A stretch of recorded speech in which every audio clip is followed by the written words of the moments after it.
Matt, it's been another crazy week for Chelsea Football Club where we've actually got some signings being made and we have some movement in the transfer window.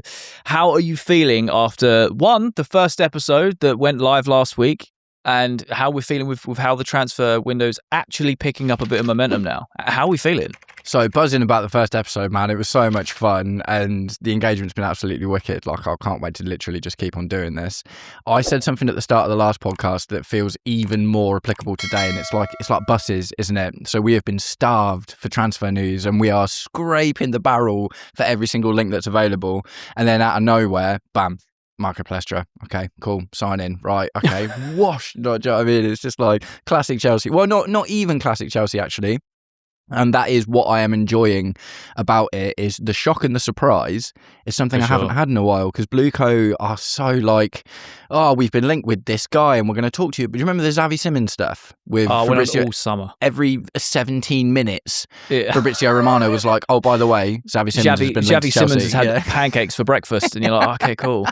He just went and bought a Snickers. Do you know what I mean? It's just like, oh, mate. So, you know, whether this is how the whole window is going to go, I guess we'll find out. But I enjoyed the shock, to be completely honest. No, I love that. And I just want to have a shout out to you guys as well for all the love and support on that first episode. This is going to be a weekly show where we do split up into little videos. A few of you guys got confused over this last week, and this is what this is. It's a long episode with a few videos cut out from it. But essentially in today's video, we're going over the latest news is this roundup. So Chelsea have a main centre-back target in Lacroix. We're going to speak about that. Very excited about that. We've got a list of players that I would like to call the BlueCo forgotten children. We're going to speak about that in terms of where they need to go this summer. Obviously, we have signed Marco Palestra. That was a random thing overnight, instant hijacking it from Inter Milan. And then lastly, off the back of that, is the future of Malo Gusto. So are you ready, Matt? Let's get into this news. Let's do it, mate. Let's do it. Cool. Right. Okay. So starting off, I think it was yesterday, maybe the day before that. Who really knows? But S. Johnson Sport has reported that Chelsea will add a centre-back, and Maxence Lacroix is one of their main targets for the position. There are 3 or 4 other names they are also considering. They go on to say that Palace would prefer to keep their squad together, but their strategy has typically been to develop players and sell for a profit, which can then be reinvested. Palace are not under any significant pressure to sell, as the 26-year-old has 3 years on his contract.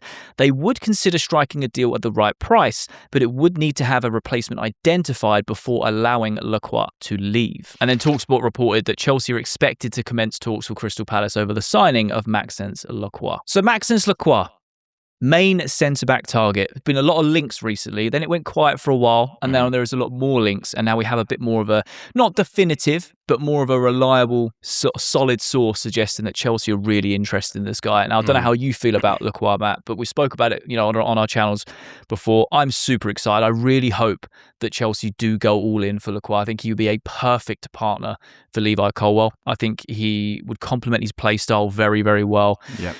I did a bit of a breakdown of his weekly wages. Very, very surprised to know how much sort of money he's on. Do you know how much he's on a week? I do not know how much money he's on. Right, so I looked into this because I was thinking the transfer fee's probably going to be hefty. He's a Premier League proven player, 3 years left on his deal, good leadership skills, complements Colwill's sort of abilities and play style. He's also won trophies with Crystal Palace consistently in the last couple of seasons. So I was like, I wonder, not just the fee, but how much is he on a week? Is this going to be a hurdle for Chelsea? His base pay is 50 grand a week. 50 grand a week. I was not expecting to see that. I was expecting to see 6 figures. Yeah. That's, I mean, I guess that's the thing, isn't it? I don't even know how long he's been there. 2024 he signed. Okay, so that means he's developed quickly then, and maybe wasn't exactly a hot property. So he was 24 when he got signed. And obviously they had like Mark Gurhey and stuff, didn't they? So maybe he wasn't always getting that game time, but he seems to have obviously come in and, really become that centre-back for them. But I mean, something like that is always good, isn't it? Because that means that we don't have to break the wage structure to get someone who adds to the squad. So that's great news, I think. I also think that looking at it from that angle, again, wage structure and the type of player he is, he's really stood out even more in the absence of Marc Guéhi. They worked well together, but when Marc Guéhi was ripped out of Palace, you kind of saw Lacroix stepping up and being that leader and holding that back line together. Yeah. And of course, like, you know, some of you may say, well, it's Palace, they're not going to pay massive wages, but in football, you just never really know. All right. So 50 grand a week. He has a bonus structure. It doesn't specify what those bonuses are, whether they're goals, appearances, clean sheets, whatever. That's 12,500. So all in, if he hits his bonus, you're looking at 62,500 a week.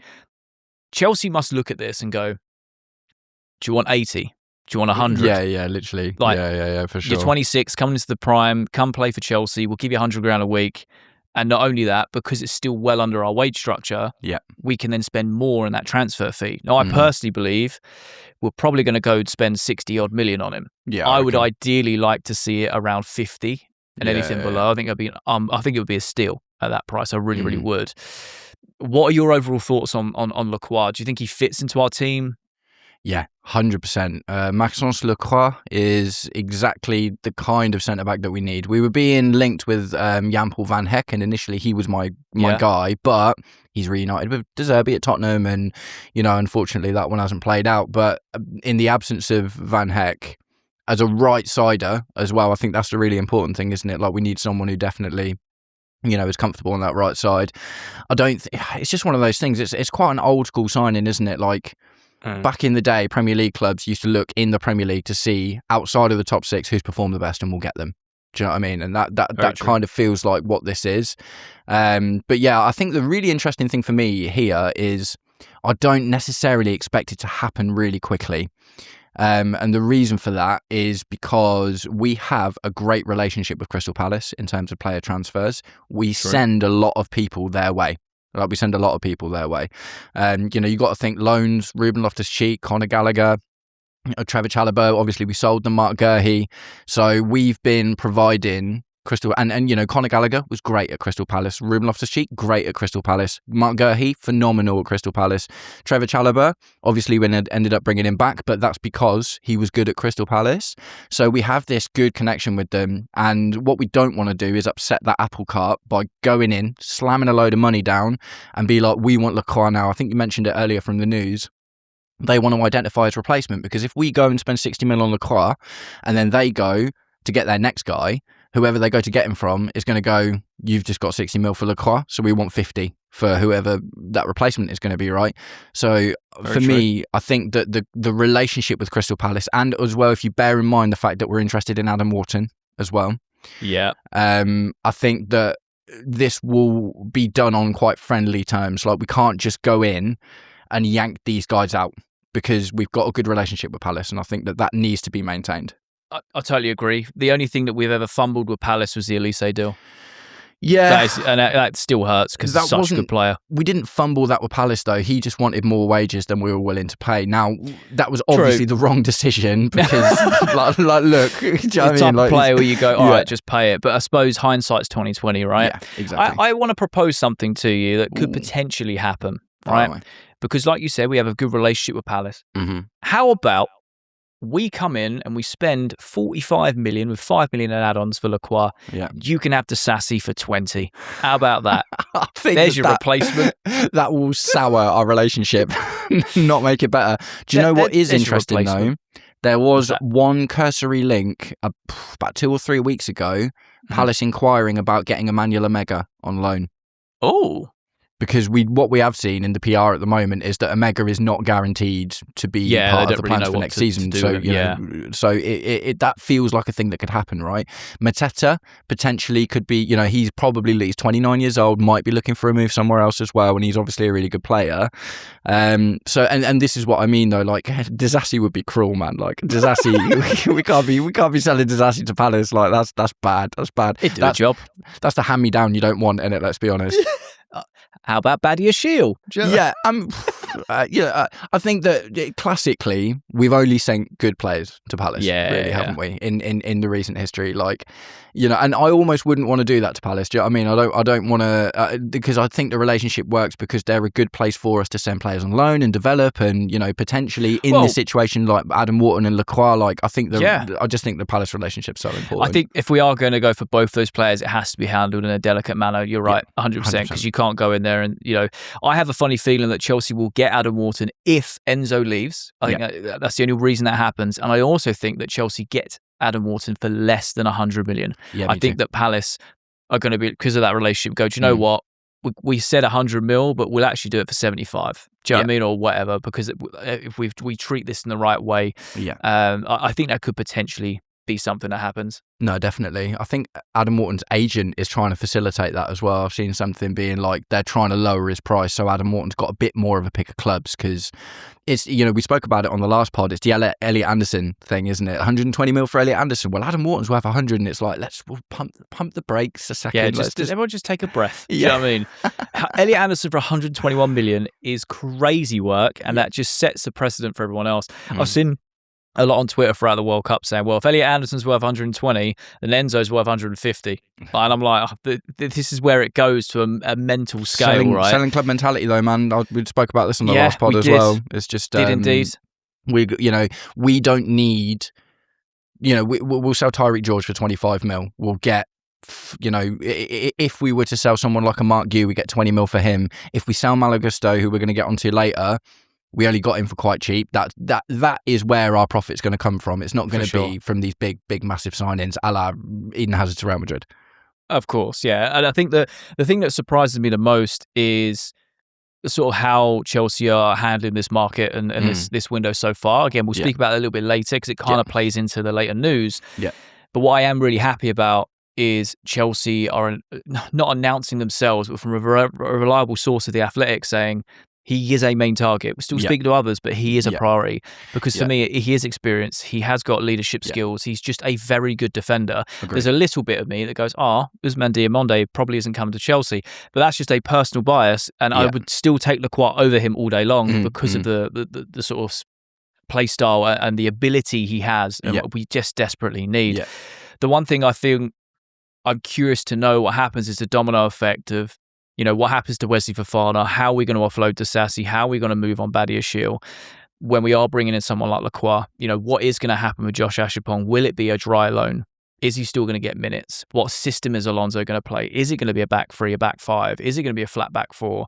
I've seen a lot of debate online about Lacroix saying, he's great in a back three, but in a back four, a bit sus. And I'm like, I don't know. I think he can just do a job next to Levi Colwill. Yeah. I think Colwill takes the brunt of the playing style, and Lacroix is just a defender who's just good. I think if you've got a Reece James and a Moises Caicedo in the team as well, like that's a lot more extra protection and defensive solidity that Crystal Palace don't currently have. So yeah, I mean, we'll probably get into it later. I'm strongly leaning towards the back three thing now, if I'm being completely honest. I think it makes a lot more sense based on recent news. But yeah, no, I agree. I just think Lacroix is. And he's an instant upgrade to everyone else bar Levi Colwill, including Trevor Chalobah. I totally agree. And there's not a huge amount of other players that I think we could be in for that will be a good of that level age. Or better. Of the level or better at a good age, because you can have him for 5 years at the very least. And you're not talking about sell-on value, but you are talking about someone who can come in and be our starting centre-back for the next 2 or 3 seasons, create pathways for Josh Achiampong's, potentially Mamadou Sarr's or other younger people that come in. It just makes sense to me. 100%. Okay, cool. So if you had to put a ballpark figure on it, how much do you think Chelsea go in transfer fee-wise? How much do you reckon we're willing to slap down? How much do you think Crystal Palace will want for Lacroix? I have a feeling it's going to be 55 plus 5 add-ons. Ooh. That seems to be more of a common amount. I've said this a lot on my channel as well. It's like the standard Premier League moves are like 50 million. Yeah. And it just shows how much the player market has changed. I mean, obviously you get ones below. I'm not saying you don't, but, Alanga went for 55, Madueke went for 52, and you think, really? Like, I mean, we'll take it, but I think part of it's about amortization as well, because if you, and I am considering the Adam Wharton thing in this, like if we pay that little bit extra, like, you might think in your head, it wouldn't be unreasonable to look at 40 to 50 for Lacroix, but if we go 55 to 60 and we amortize that, then all of a sudden we can get Adam Wharton that little bit cheaper, and the amortization looks better on our books per player. Do you know what I mean? If I'm putting my very strange financial head on it. Yeah, that's very true. So yeah, with the idea that potentially we're going to be in for Adam Wharton as well. And I'm not going to lie to you, I think we might be, regardless of the Enzo situation, Because Enzo does, because Xabi Alonso loves a deep line distributor, and that is not really what Enzo Fernandez is. What do we do with Enzo if he doesn't move? He's not going to sit on the bench, right? Half space 10, I think, which is kind of what he's been doing and where he's been scoring goals for us for the last however many months anyway. A big thing for Chelsea to go splash out 75 to 90, 100 million on a player when they still have two 100 million pound players in the midfield. Yeah. But Enzo Fernandez is always looking forward. He's always looking to make runs and get into the box and score and stuff. And that unless we do the inverting fullback thing, which I have talked about in a video recently, but that leaves a hole in the midfield at the end of the day. That's very true. And if you look at Xabi Alonso's teams, he has a sit-in distributing midfielder in general. I like it. Adam Wharton's going to be one to watch this summer for sure. And I think that we are favourites at the moment, at least. I would recording. I'd say that we've been heavily linked with him. I think it's actually going well for us that the Elliot Anderson news is kind of taking over everything, because it means that we can, we can kind of do this, a bit behind the scenes sort of deal. 100%. Well, let us know your thoughts and opinions down below regarding Maxence Lacroix being Chelsea's main centre-back target, with obviously other names being discussed, but Chelsea being very adamant that is who they want to secure at centre-back. Now, moving on, I want to not do this as a quick segment, but I think that it isn't going to take a lot of time. I'm just curious to know everyone's views on this. And I call this the BlueCo Forgotten Children. Another report from S. Johnson Sport is Chelsea are expected to make decisions on several young players this summer. So you got Gabriel Salina, could leave on either a permanent or another loan. David Datro Fofana is available for transfer. Caleb Wiley, Kendry Paez, David Washington and Mweka are all being considered for temporary moves to continue their development. This is a group of players I genuinely forget, other than Kendry Paez, they play for Chelsea. I thought David Datro Fofana was sold. I know he was hindered with a lot of injuries recently. His loan, he went to Galatasaray at one point. No, he went to a second tier Turkish team, mate. Oh, right, it was a second tier. Yeah. Do you know what I mean? Like, what we doing here? Caleb Wiley was bought, I believe, from the MLS or Canada or somewhere like that as a left back. Oh, there we go. Not seen him play. Shin Mweka, I'm surprised, is on this list, but I think that he would definitely be a development loan because that guy needs minutes. He was 100%. Absolutely banging goals in every opportunity. And obviously, he's played for the first team in the Conference League. Maresca gave him a bit of a chance as well. It'd be a shame to let him go. Agreed. David Washington, I thought we'd already sold him. I've never seen that guy kick ball. And Kendry Paez is BlueCo's problem child right now. Yeah. He's had 2 loans in a season, and both coaches from different clubs have gone, he ain't it, man. He just don't want to train. He's got poor lifestyle choices. So I just wanted to know your thoughts originally on this. And Salina, I've never seen him kick ball either. It makes no sense. So I know that it was a big deal when we signed him from the MLS. He's meant to be the new best thing. Never played. So what are your thoughts on BlueCo's Forgotten Children? What would you do with these? I love BlueCo's Forgotten Children. It reminds me of like an 80s novel.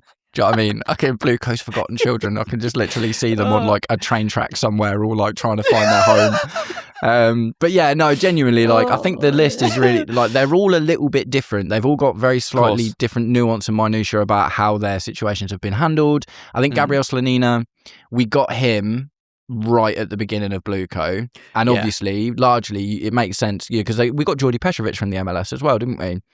I think so. So we were, I think so. Obviously he's not American, but I think Gabriel Slonina is American, isn't he? But so it made sense that they were like, let's get some American players in. And then the realism of it was like, he's obviously, like you say, he's barely kicked a ball. I don't even think he's got a loan move, and we've had him for like nearly 4 years. He's our third choice keeper that's been just sat training.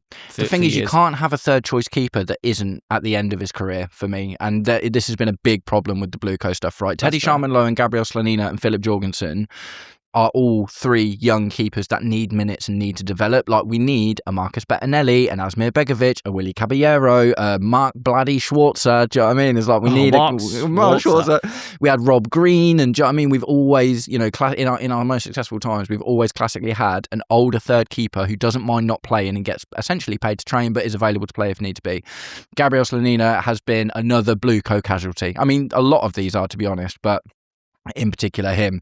David Datro Fofana was the first young striker that BlueCo bought when it was like, we're going in on young talent, and it's just not worked out for him. Failed loan at Burnley, failed kind of ish loan at Celtic, he didn't do that well. Failed loan in the second tier of Turkish football. He's currently, him and Axel Disasi compromise our current bomb squad, essentially. David Datro Fofana needs to get sold this summer. Caleb Wiley is unfortunate. Looked really good, keeps getting injured. He was at Watford last season, injured for long spells. Not going to lie, if we were going to loan him, I'd loan him back to Atlanta if they take him, because that's where he looked good, and he needs to just kind of come back in and play before we can even judge really how good he is.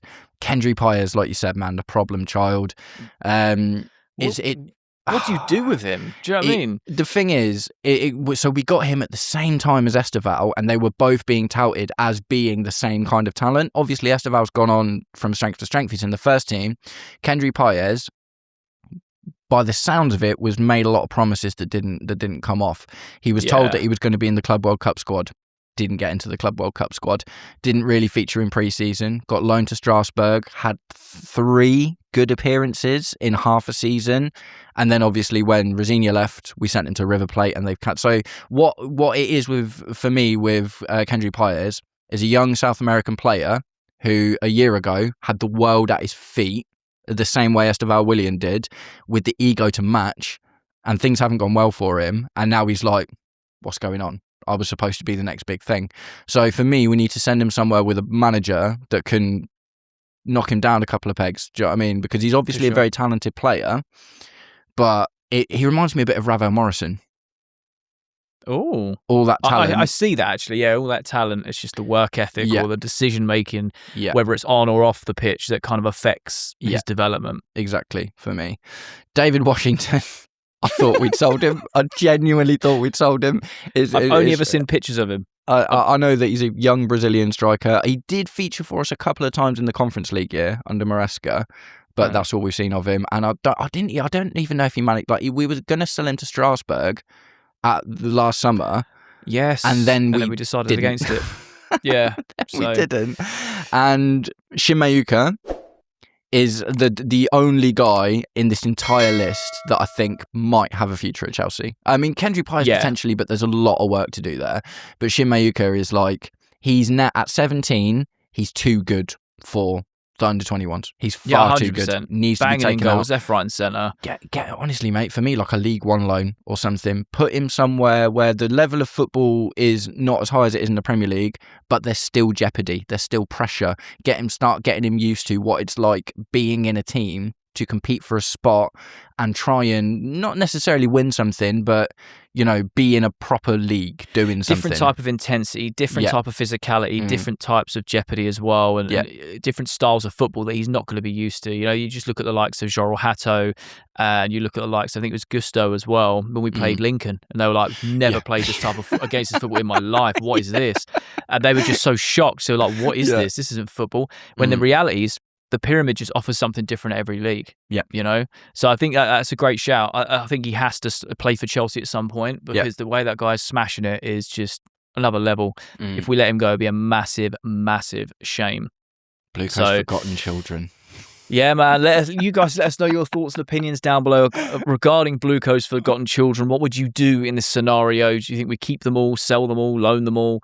Do you even remember half of these being linked and playing for the club? Just let us know your thoughts down below. Wild. So interesting, man. Wild. Moving on, we have some breaking news. Well, it's not breaking right now. At the time of the recording, it's fairly breaking. Fabrizio Romano reported that Marco Palestra to Chelsea. Here we go. The verbal agreement in place between all parties at Atlanta to receive a package of a €55 million fee plus a sell-on clause. Long-term deal to the Italian talented right wing-back. Chelsea hijack into move and get new talent for Alonso. Now, the breakdown from DiMarzio of the deal was around 49.1 million plus 2.5 million in add-ons, 10% resale clause to Atalanta, a 5-year contract on 4.3 million a year salary. And Alonso's call to the player made Palestra decide that Atalanta could accept either bid, and they chose Chelsea. There's a bit more. I kind of want to go over it before we go down and kind of get into the nitty-gritty of it. And it's basically what Fabrizio Romano said, saying that, I think this is Chelsea's new style this summer. I've been trying to get more behind the scenes. We saw Cucurella to Madrid and now Marco Palestra. Chelsea have a deal in place with Atalanta. And lastly, just because it's a bit banterous, the Gazzetta have reported that Inter are furious. A long conversation with Xabi Alonso proved influential, and Alonso even attempted a few Italian phrases, told Palestra he had followed him extensively during his time at Calgary and was captivated by his physicality, perfectly suited for English football. Matt, Chelsea have made a signing. We've actually made a signing rather than these links and links and links and links. Incoming this or having talks about that. We go and get a defender for similar money for what we got for Marc Cucurella. Very versatile option, which we'll speak about, I'm sure. Yeah. We've got it over the line. We've just gone and got something done. Serie A best defender last season, got the award to prove it. What are your thoughts overall, like your initial reactions? Oh, there's so much to unpack. I love it. First thing, honestly, before we even get into the player, the first thing that's the most important for me is the Xabi Alonso angle. Of course. Without Champions League, after the season we just had, all of that, Xabi Alonso is that aura, that pull. He's called the player up. He's made the decision. He's followed the player extensively. It shows you that BlueCo are willing to spend big money on a player that Xabi Alonso wants. And this is the first sign of him getting backed. It's the first kind of indication we've had about style of play because he's a very, very specific, particular type of player. In the player himself, like most fouled defender in Serie A last season, won defender of the season at 21 years old, on loan at Cagliari from Atalanta. I just think he looks great. I think he will do well in English football because for 21 years old, like he's got a bit about him and, being fouled all the time, like he's obviously very good with the ball as well as being a good defender.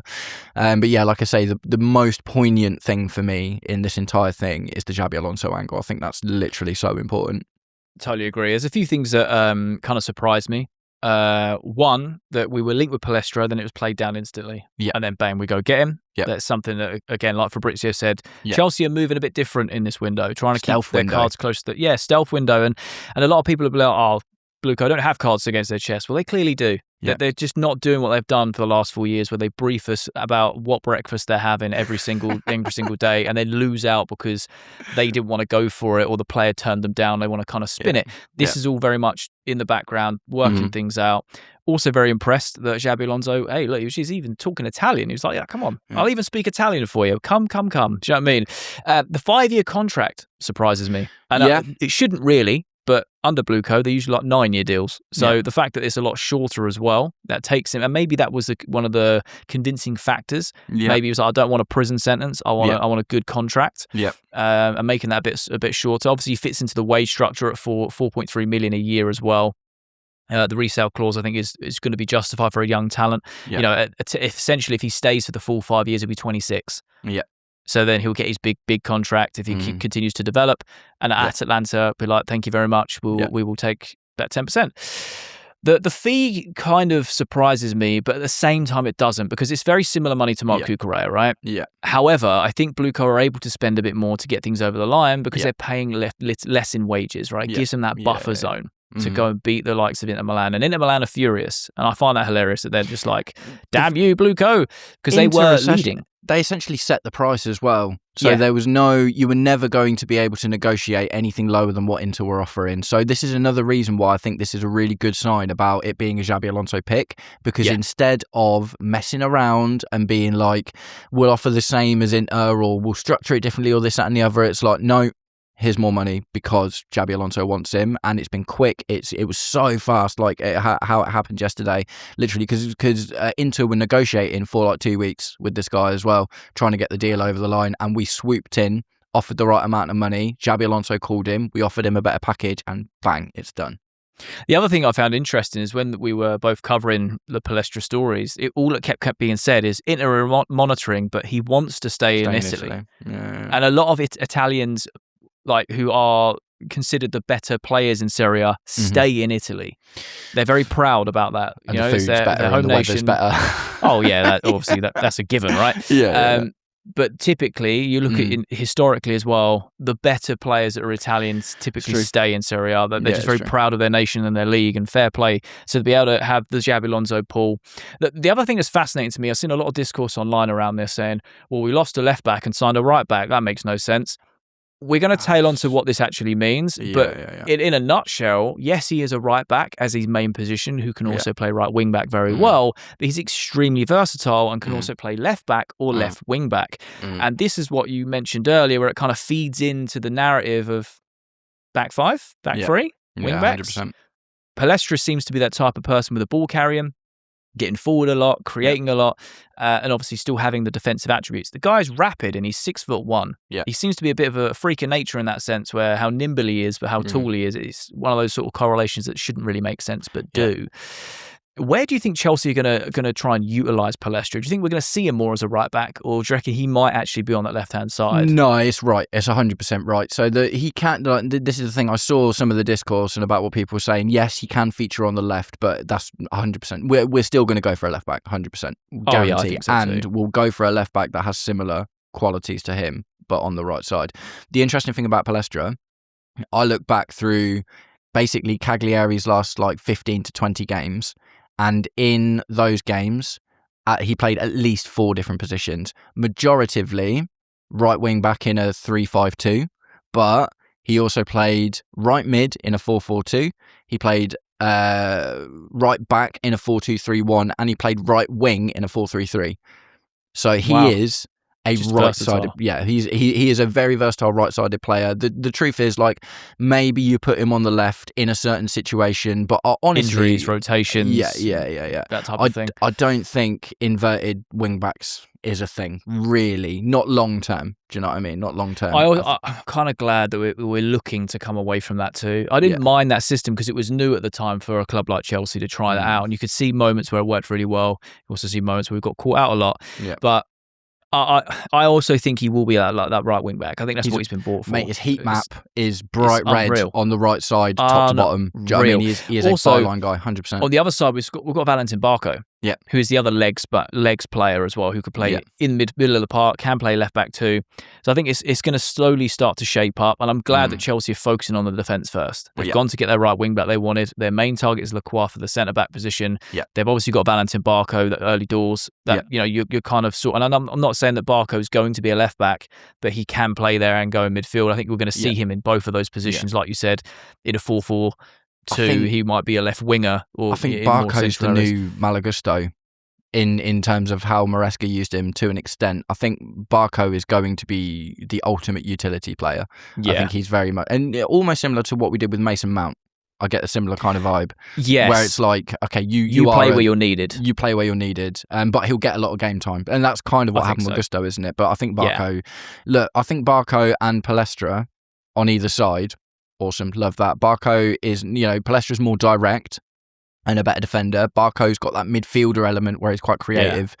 Created a lot last season as well. Yeah, a lot last season. So, no, man, I think Palestra looks great. I think that the profile is really important because a lot of people have been saying, we're missing physicality in our team. And you go for a player that's a good attacking player. He's nimble, he's fast, but he's solid as well.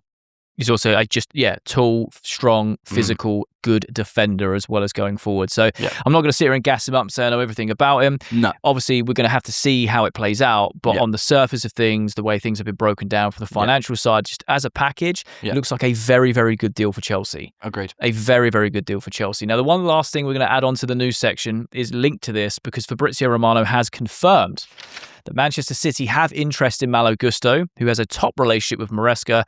Let's see if there's not an opportunity for him to leave or not. It's not guaranteed yet.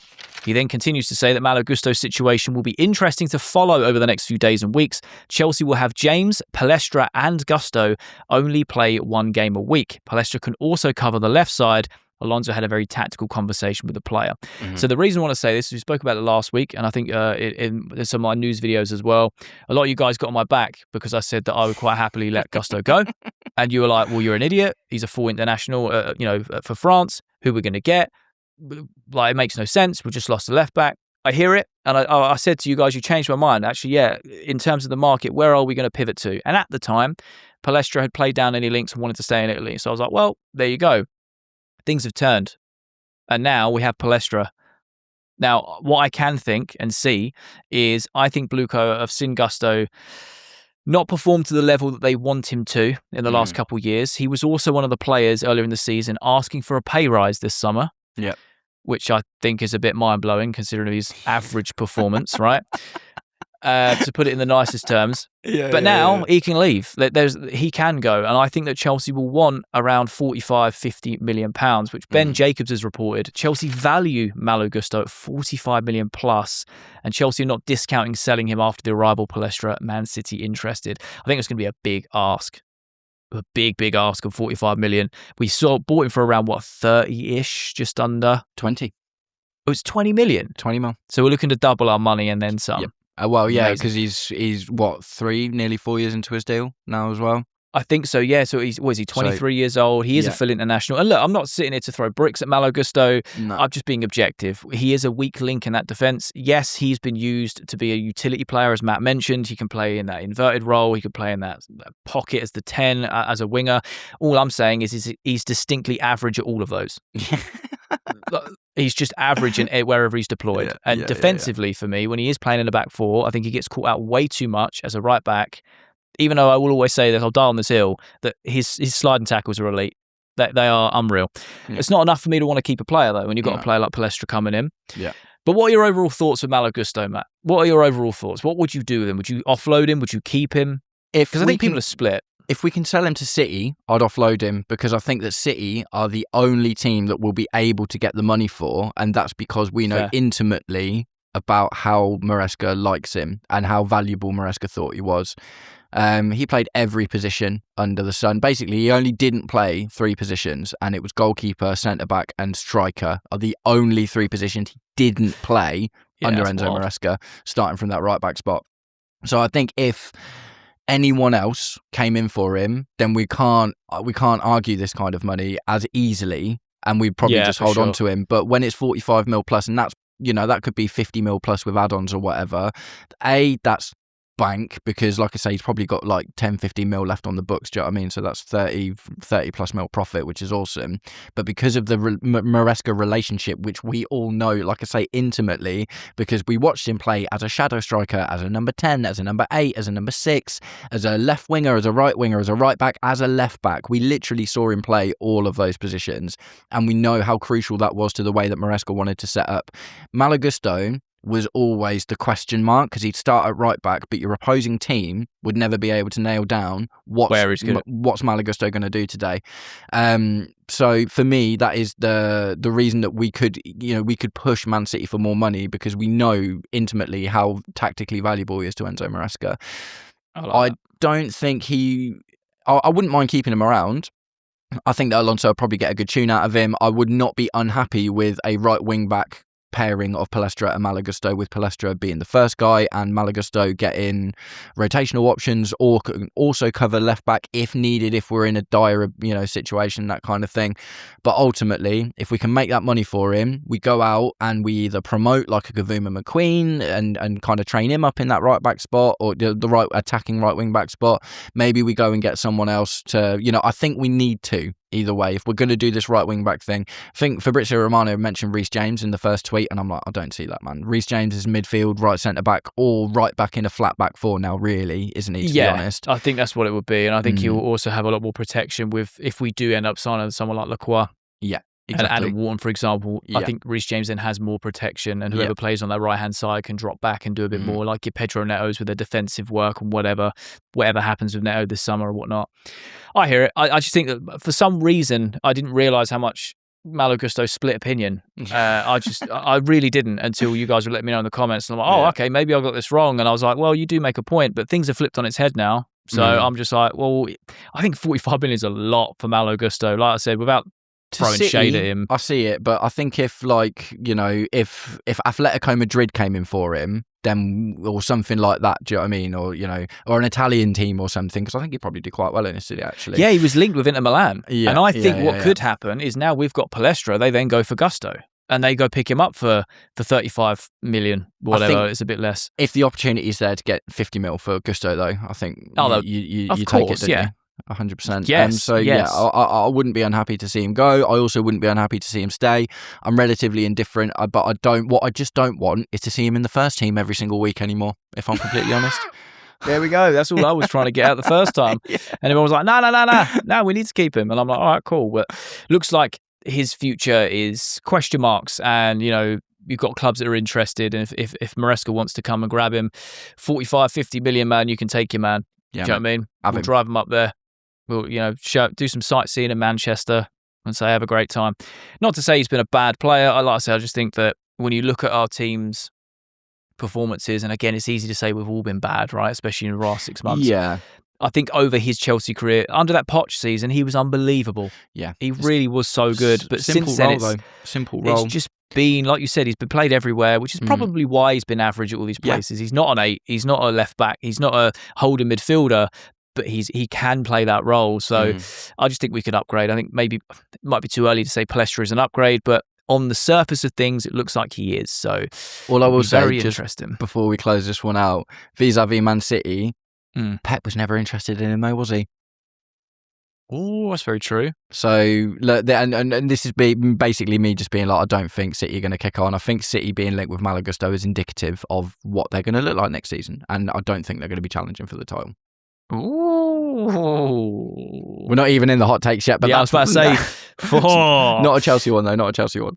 That's fair. No, do you know what? I'm excited to see next season. I really am, in terms of who does kick on. Do Arsenal continue their the defence well? A lot of you guys are telling me that it was a one-off. They're going to flash in the pan. It's not going to happen. Again, time will tell. Man United getting back into European football, having a good season last season. There's just so many. Liverpool, do they bounce back? City, what happens with the 1-1-5? Do they bounce back with Maresca there? What do we do with Alonso there? Like, I think it's going to be an exciting season. I really do. But let me know your thoughts and opinions down below regarding Malo Gusto off the back of the Palestra deal, and also the Palestra deal in general. Like, are you happy that we managed to get someone over the line? Are you happy that it's Palestra? Do you think the money was fair? Do you think it's the right type of profile? What would you do with Malo Gusto? Be very, very curious to know your thoughts. Before we get to the next part of the podcast, make sure you leave a like on this video and subscribe if you enjoy Chelsea content and like the long form Talking Chelsea podcast. This is something we really enjoy doing. The feedback has been amazing, and we're also available on Spotify, so you can actually listen and watch this episode and the previous episodes on Spotify, which is a new weird thing, but make sure you go do that. So this is where the podcast gets a little bit more fun, and me and Matt, play some games a little bit. Last week we did a keep, loan, sell. I was literally the last content creator on this platform to do one, and you guys were peppering me in the comments, and I really appreciate it. But this week, me and Matt are going to be building our all-time best Chelsea 11. Now, this can be any player that we consider our favourites or who we think are genuinely the best for each position. Matt, how are you feeling about this? This is something that's quite... So we not really spoke about in terms of Chelsea players. No, it's true, isn't it? I think it's one of those, like, I've definitely leaned towards a favourite 11 rather than a best 11. And because, best 11 is like, I'm not looking to get into the conversation necessarily about who was the best in each position, but I've kind of just gone a little bit more for players that I just loved watching. 100%. So, that's kind of where it is for me. But yeah, no, it's interesting, man. I like it when we don't talk to each other about our lists and stuff. So it's all like, oh, that's an interesting one. But I'm just hoping our lists aren't too similar, but I have a feeling they're not going to be. Yeah, I've got a feeling they won't be. I have a feeling that they're not going to be. But look, you guys can also play along down in the comments. Let us know your sort of all-time 11, whether it's your favourite or your best. I think this is going to cause a good conversation in the comments because, I've got some rogue choices. I'm not going to lie. Who do you want to go first? Do you want to go first? Do you want me to go first? No, I'll go first. Go for it. I'm interested to get your opinion on it. Right. Okay. So I have gone for a 4-3-3 with that midfield three consisting of a number 6 and 2 number 8s, which is not something we've done a huge amount like we normally 4-2-3-1 or whatever, but I just I'm playing a little game. We're playing a little game, aren't we? Yeah, exactly. So I'm sure the first one I'll go bottom to top, goalkeeper upwards. I'm pretty sure we've probably both got the same goalkeeper obviously, I've gone for Petr Cech in goal. I'm glad you said that. As in, obviously, it's Cech. Yeah, Look, people will lean to Courtois. You know, people might even say Ed De Hoy. You never know, right? Depends when you grew up. I personally would have Ed De Hoy or Kepa. But no, Petr Cech makes a lot of sense. That's fine. I think, you know, honestly, with Petr Cech, like, there's a secondary thing to me. Not only was he obviously the best goalkeeper we've ever had, and arguably in the conversation for one of the Premier League's best ever goalkeepers. Great. He's also a drummer. And I love that. Yeah, that's fair. Yeah. Man, I watched a video of him the other day on a YouTube channel called Drummio playing a Journey song on drums, and it's just like... I see that. Yeah. I see that on TikTok. They get loads of like different people to just kind of listen to it and then do their own drum tracks, right? And I saw Cech on them. Like everyone in the comments was like, "Wait, what? He plays drums?" I'm like, "Yeah, get to know." Do you know what I mean? Yeah. So Petr Cech is not only the best goalkeeper, but as a musician as well. I feel that connection to him because I'm like, I'd love to jam out with Petr Cech, man. Get me a bass guitar and I'll play some tunes with Cech. That's wicked. But obviously, unbelievable goalkeeper. And it was so weird seeing Rob Sanchez in one of those hats, wasn't it? Because it was just like, get that off your head. That's Petr Cech's hat. You take that off right now. How dare you? So, my back four. Okay. Obviously, I've gone for John Terry because, look, John Terry. JT. It's just JT, isn't it? JT. It's just JT. I think the just leadership, on-field leadership personified. You're a little bit scared of him. He's absolutely unbelievable. He was good with the ball at his feet as well. Like, it's something his that's not passing talked range about was enough. severely underrated, mate. Left foot, right foot, 40 yards, 5 yards. It didn't matter. He could deliver the ball. Yeah. So John Terry, captain of the team, and left foot, unbelievable with the ball, a crunching challenge, scary guy. Do you know what I mean? It's what you want in your back line, isn't it? Actually would put his body on the line. Been knocked out on the pitch many times just to make sure we don't concede. Like, just an absolute warrior. He went to war for Chelsea for 90 minutes every time he took onto the pitch. And he did it for so long as well. Yeah. Highest goal scoring centre-back. So unbelievable. Love that as well. Who I've partnered him with is probably where I'm going to start getting roasted in the comments, but I'm talking about favourites, right? And I can't help it. It's David Luiz. David Luiz! I love David Luiz, man. I love David Luiz. Look, I feel you. Sideshow Bob was amazing. Yeah. Just loved him. He was a character. He had the hair. He would slap a ball in 35 yards out. Yeah, he'd slide tackle. He was just so good. When we got him back from PSG, he was so good. And I couldn't believe it because I remember being like, well, how have we done this? We sold him to PSG for 50 mil, brought him back for 20. And I was just like, I'm worried about this. But he was unbelievable in the middle of the back three in that Antonio Conte season. Like, just also stunning. Champions League final, that penalty he took under pressure, rifle it, rip in the net, mate. 45-yard run up. Do you know what I mean? Like, not even Chelsea related, but do you remember the free kick he scored in the World Cup against? Was it against Germany? It was. You never knew what you were going to get with David Luiz. That's why you love him. Do you know what I mean? It's like So look, if we were talking about like best, it's like Cavallo or Desai, or do you know what I mean? There's like loads of conversations. If I was choosing like the centre back to keep me alive, David Luiz isn't in here. But just in terms of like watching a footballer, it's other little tiny things as well. Like, I love the banter, man. Like, one time he got injured. He went down in a game and was like holding his face and stuff. And I think it got us a corner, or I can't even remember exactly what came out of the camera. He just looked up and went, yeah. Just like he was just laughing. Do you know what I mean? Game's the game. Yeah. And I just character. I feel like football in general across the board now misses characters like John Terry, and it misses characters like David Luiz. For sure. And it wasn't just about how good they were on the pitch, but also they were just fun people. They were just entertainers, right? Yeah. And David Luiz, albeit on his worst day, will give away a free kick and concede an own goal from this in the same two movements next to each other. So obviously that was awful. But just in terms of like fun and what he was capable of, and the marauding runs and the crazy goals, and like, I just love David Luiz, man. Yeah, that's fair. Wild shout. Like, I know it's a wild shout, and like I say, it's favourite, not best. Left back, Ashley Cole, because it just is a given. One of the best left backs. I tinkered with Azpilicueta because I really liked Azpilicueta, and he obviously was so good at left back, and I love the fact that he was right-footed, but he just did that role because he's a consummate professional. But Ashley Cole, arguably best ever Premier League left back. Easy best ever. You could argue top 5 in the world, like ever in it, like period. Yeah, do you know what I mean? Up there, unreal. What a player. Just so ridiculously good. At right back, I've actually gone for Reece James. Oh.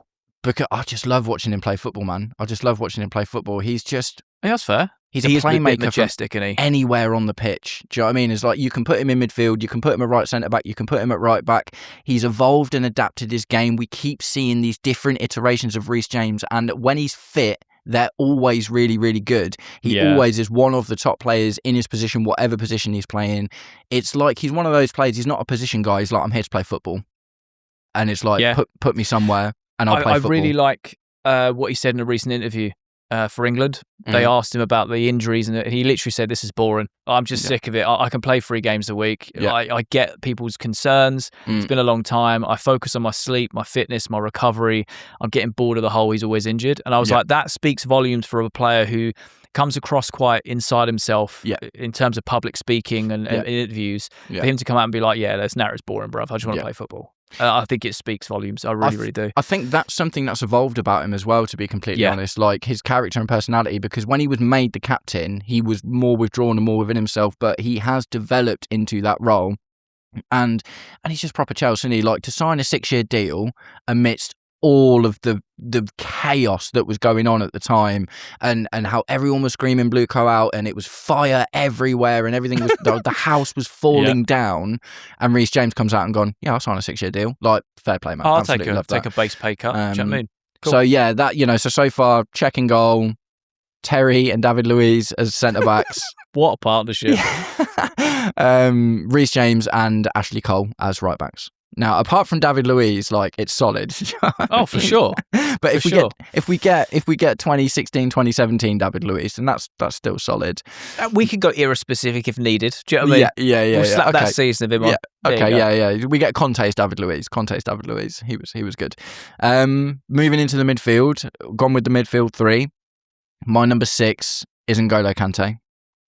Fair. I think that's going to be a lot of people's 6. It's a toss-up between Kante and Makelele, isn't it? Arguably, with, Makelele was so good and obviously had that sort of position named after him. But Kante is just so subtle about it. He was such a wonderful footballer to watch. I loved it. Ranieri, when he was at Leicester, used to say, I played Danny Drinkwater in the middle and N'Golo Kante either side. And I love that. Do you know what I mean? I just love that because he could score a goal as well. And a picture sticks in my memory of N'Golo Kante riding a bike. Have you seen that picture? Where he's just got the big smile on his face, and I'm just like, for a player to have, like, it is like the polar opposite to John Terry. Do you know what I mean? It's like he's not imposing, he's not scary, he's diminutive, he's very small and slight. And for him to be as good as he was shows you how technically unbelievable he was, because for his position, a number 6 in the Premier League, to be that good at ball winning, insanely physical and intense, and the legs, the stamina, the size that kind of went against him, but he made it work for him, the agility, and it's just him as a person too. Driving a Mini Cooper for many years on like stupid money a week. He had to ask his teammates if he could have a picture with the World Cup. He's just no, if that's okay. And everyone's like, obviously. Do you know what I mean? But it's just the demeanour kind of bleeds so humble. And like I say, like the absolute polar opposite to a John Terry, but also like a David Luiz in a different way in terms of character and personality. But it was just never it was such a shame that fitness is what did him at the end of the day, because, we'll run him into the ground, man. That guy didn't stop running. But for him to go from winning the league with Leicester to winning the league with Chelsea back-to-back showed you that he was the guy. Do you know what I mean? He's the reason that those leagues were won at the end of the day. Oh, so 100%. Kante for me, like I say, Makelele, absolutely phenomenal. Shout out to Matic, by the way, as well. Good shout, because as well, Matic, when he got brought in under Jose Mourinho, changed everything in instant. But one number 6, and it is N'Golo Kante. So my advanced 8s, I've gone for 2 kind of different profiles of players here. We'll go with the obvious one, a Super Frankie Lampard. Of course it is. I thought you were going to say Marco Marin. Marco Marin. Oh, mate, that's a throwback and a half. Oh, right. Yeah, it's got to be Frank, right? He's got to be in there. I mean, look, find me anyone that makes a Chelsea best 11, favourite 11, whatever you want to call it 11, and Frank Lampard's not in it. Do you know what I mean? Not in it. But yeah, Frank Lampard is just one of my favourite pieces of football media ever. is when Frank Lampard was at West Ham. I think he was 17, 18, and he's in like a press conference with Harry Redknapp, and there's a guy absolutely grilling Harry Redknapp about a guy that they let go to give Frank a chance. Yeah. And Harry Redknapp, when Frank Lampard was 17 years old, sat there and said, this boy is going to go to the very top of world football. And to just see that manifest it's just one of those amazing football stories. You know, the leadership, the goals, the passion, everything. Do you know what I mean? Frank Lampard scored some of the best goals that you've ever seen.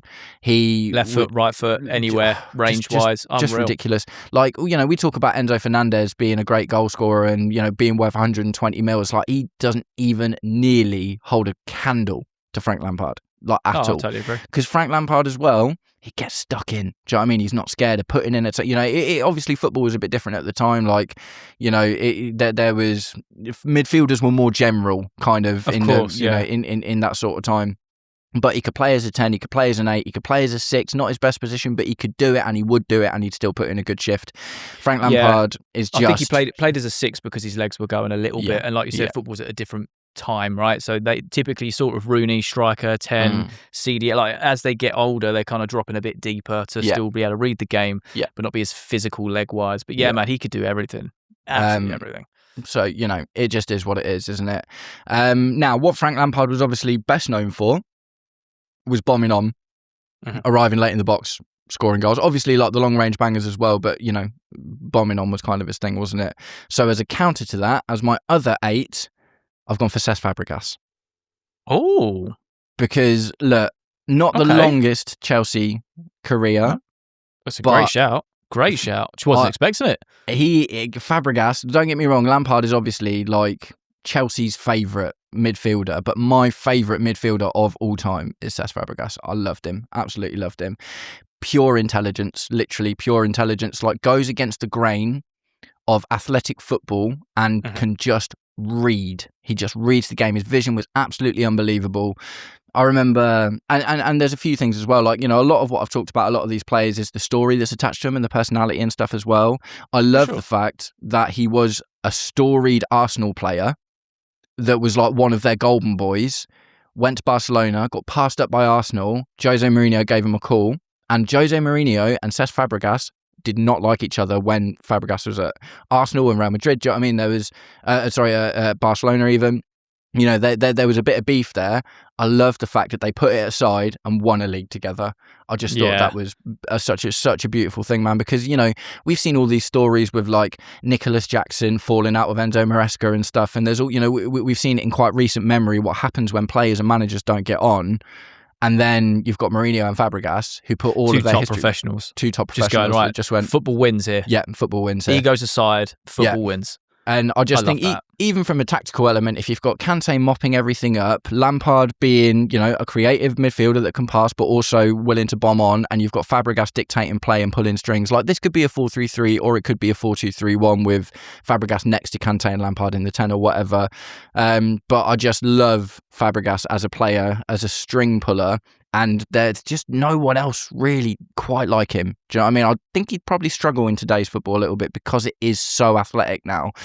You would need players around him to protect him, to provide him space to work his magic, I think, with the pace and the intensity of things and how tactically evolved it's become. But for me, I just love. There was just something magic to me. And in his first season with us, our first game against Arsenal, they didn't get Fabregas and they went and bought Mesut Ozil. I think it was like 70 mil or something. It was like a lot of money. And something like that, yeah. In the first game against Arsenal, Fabregas sat Ozil down.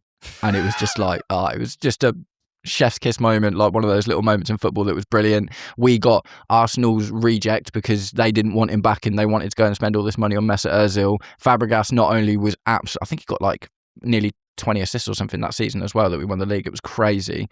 And also consummate professional, even when he stopped getting used as much. Like obviously he was still there in the Conte season but was getting used less, but he still came on and did his job as and when he needed to and never complained about it either. He's gone on to have, you know, as well as Lampard, but arguably he's having a better career than Lampard in management at the moment. Like what he's done with Como from his first job is incredible. For sure.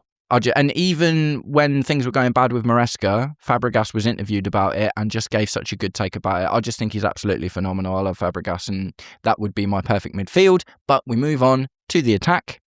Okay, cool. So my front three, two of them is probably going to be the same as everyone else's. I'm probably going to get roasted for the third one, so I'll start with the two obvious ones. Up top, it's Drogba, isn't it? It's just Drogba. Like I say, anyone that's putting together one of these lists is probably going to have Terry, Lampard, and Drogba and Check, like the spine, right? Of course, what you put in and around that. No, we'll find out what yours is in a minute, obviously. But Drogba, I love the fact that the debate rages to this day about best Premier League strikers, and people are still always having arguments about Drogba because he wasn't a crazy goal scorer. Only one time in his career he scored more than 20 in the Premier League. Once. Yeah.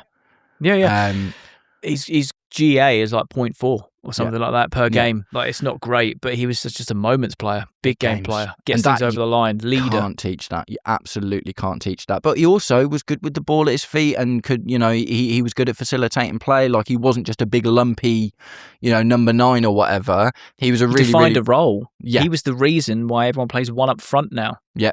Because he could do the job of 2 strikers. Yeah.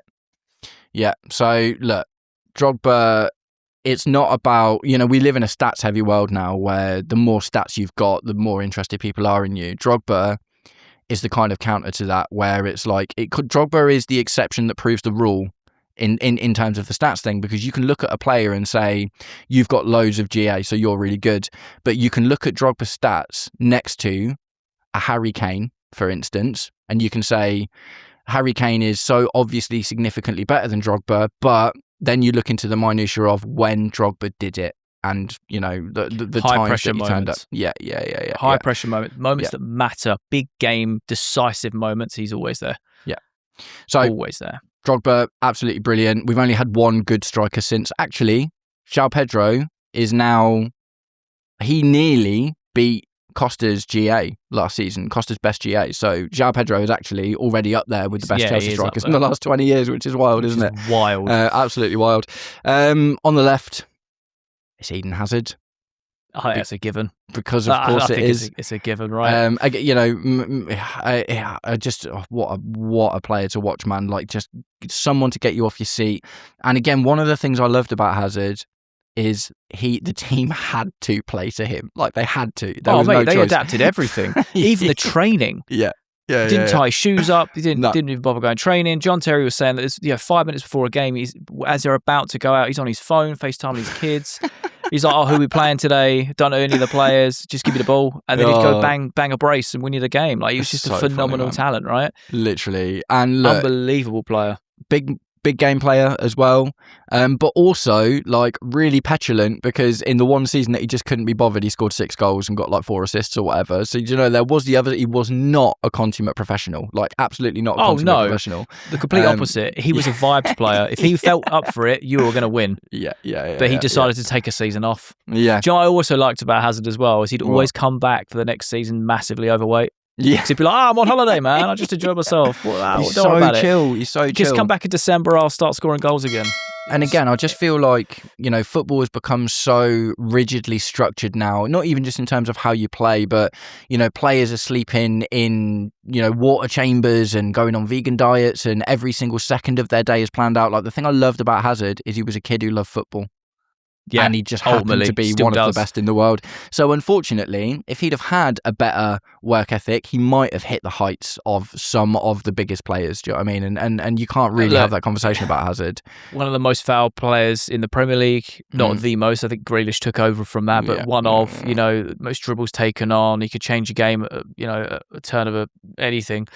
I compare his work ethic, mentality, and life choices very similar to Ronaldinho, in terms of Ronaldinho was the best player in the world, but he still turned up to training drunk, didn't really care, just did what he partied all the time. He'd have a few days off and just go Brazil and just have a party. But like, he'd turn up on the pitch and he is the best player in the world, right? So in that, I'm not saying Eden Hazard was Ronaldinho, because some people will take that out of context, but Yeah. in terms of the training ethic and their view on football, it's just fun. Just give me the ball and we'll have some fun. I think they're just so synonymous, man. I just think the football is the most fun to watch when the players are enjoying themselves at the end of the day, especially attacking players. Like, you know, obviously it's different with defenders and defensive midfielders and stuff, but when you see a player get the ball to his feet like Hazard and he looks in front of him and there's 5 people in front of him and he's like, I'm going to dribble past all of you. You can see him make the decision in his head. He's like, I'm going to dribble past all of you and then I'm going to score. And he goes and does it. It's just a phenomenal thing that, again, I just don't think we see enough of in football, which brings me to my last player who I would have on the right wing, and it's for similar reasons. He's not been very good recently, but it's Cole Palmer. Oh, okay. Fair. In terms of enjoying watching a footballer, Cole Palmer is the only Chelsea player, the attacking Chelsea player, that I've really enjoyed watching in the last few years. Pochettino Palmer, if we're being era specific, Pochettino Palmer was the closest I've got to enjoying watching like a Hazard style player, and it's not stylistic in terms of how they play. But it was just weirdly, like, I don't mean this in a bad way, but like thoughtless. Do you know what I mean? It wasn't like, you don't see the cogs whirring in his head. You see him get the ball and you see him look around. Do you know what I mean? And that instinctual side of Palmer is the thing that I think he needs to get back to. I think he needs to unlock that again. That, you know, playing with freedom, without fear, without, you know, Enzo Maresca was a system guy and made Palmer do certain things in certain situations. And can you imagine Maresca having Hazard in his team? Like, the same thing would have happened. He'd have just gone off the boil, wouldn't he? So, look, there's a lot of amazing, you know, Gianfranco Zola, Arjen Robben, you know, you could maybe have arguments for Joe Cole over there and stuff as well. Like, there's a load of amazing players that you could have put there. But just in terms of players that, a mercurial player that I love watching play football. And look, right wing isn't even necessarily his best position either, but it's my favourite 11, so whatever. I just think Cole Palmer on his best day is as fun to watch as an Eden Hazard or a Lampard or someone like that. Do you know what I mean? In terms of being entertained by football, Cole Palmer for me is kind of the last bastion, and it gets referred to as a throwback footballer a lot as well, to be completely honest. So that is my 11. That is my 11. A 4-3-3 of Cech, Reece James, David Luiz, John Terry, Ashley Cole, Kante, Fabregas, Lampard, Hazard, Drogba, and Palmer. That's solid. A lot of picks in there that caught me by surprise hearing them for the first time, because they're people that I may not have even thought of for certain positions. Or again, you're going to have some of the staples, and I like that. I'll be very interested to know what people think in the comments as well, because again, it's very varied.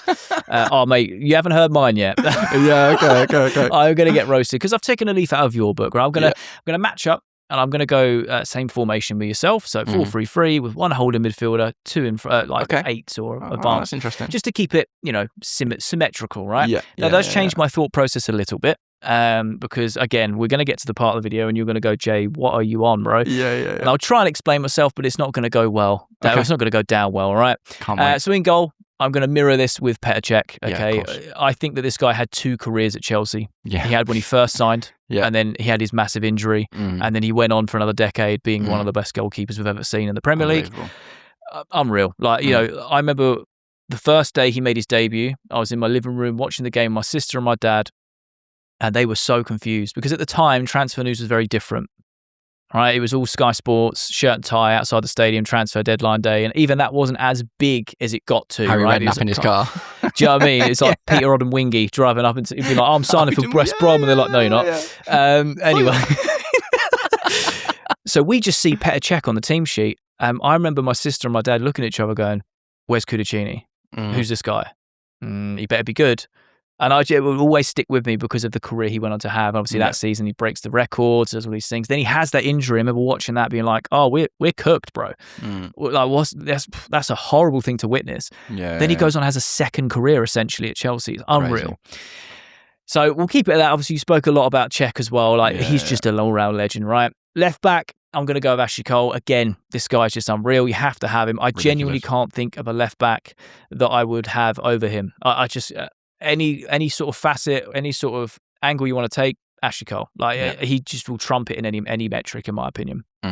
Also a big game player for Chelsea as well. And with that history of, you know, going through the Arsenals and having the Invincibles coming across to Chelsea, continuing to win things as well, I think it's just unbelievable. Centre-backs is where I got a bit stuck because there's a few options. We're going to go John Terry for one of them, of course. It's JT. You're going to have someone like that. I didn't know whether to pair him with someone like Carvalho or someone like Alex. I just enjoyed watching Alex, right? What a unit. Yeah. But I think it could have been Desailly, and I thought there's quite a lot of symmetry. You know, when John Terry was coming through, Desailly was that kind of partner that kind of helped him and gave him the experience. But look at what John Terry went on to achieve. Yeah, both of those in their prime. What a centre back pairing, right? But I'm actually going to go for someone fairly recent. I'm going to go with Thiago Silva. Nice. I did think about it. I did think about it. I was going through the defenders. There's been so many good ones over the years, and I think about who I enjoyed watching play, who made me sit there and go, oh, what a player, or oh, I'm so glad that we've got this player, or what a block, or what a clearance. John Terry, scoring goals and also defensive side of the game, and Thiago Silva. Watching both of those play, I am gutted that going back to, say, 2012 to 2015, we didn't get the Thiago Silva of PSG with John Terry, because I would love to have seen them to play together. Yeah, that'd been wild. Could have gone, like I said, could have gone Carvalho, could have gone a number of centre backs, but I'm going with Thiago Silva. Yeah. Right back is where I get really stuck. Okay. Because I'm stuck between two right backs. Okay. And I'm going to just make a decision and then hopefully not get roasted too much. I'm actually going to go with Branislav Ivanovic. Yes. Right? Oh, mate. Which makes me feel... Brilliant. It makes me feel really bad for Azpilicueta, because he can play left back, right back, or centre back, and I still couldn't get him in this back line convincingly. Yeah. Right? I just think of, maybe it's a bit of nostalgia growing up, watching the whole of Ivanovic's career. Could have put Jose Bosingwa in there, or Paulo Ferreira, right? I could have put loads of people in there. Zappa Costa for his couple seasons. But Ivanovic was a constant where he wasn't the quickest. No. He wasn't the most technically gifted, but he would smash through you, get the ball, and drive up the pitch, and no one was stopping him. He'd score important goals from corners. He'd block off important runs. He'd have big moments. Was it the Europa League final, that looping header in the injury time, the goal at Napoli to go through in the Champions League? There's just a couple of moments.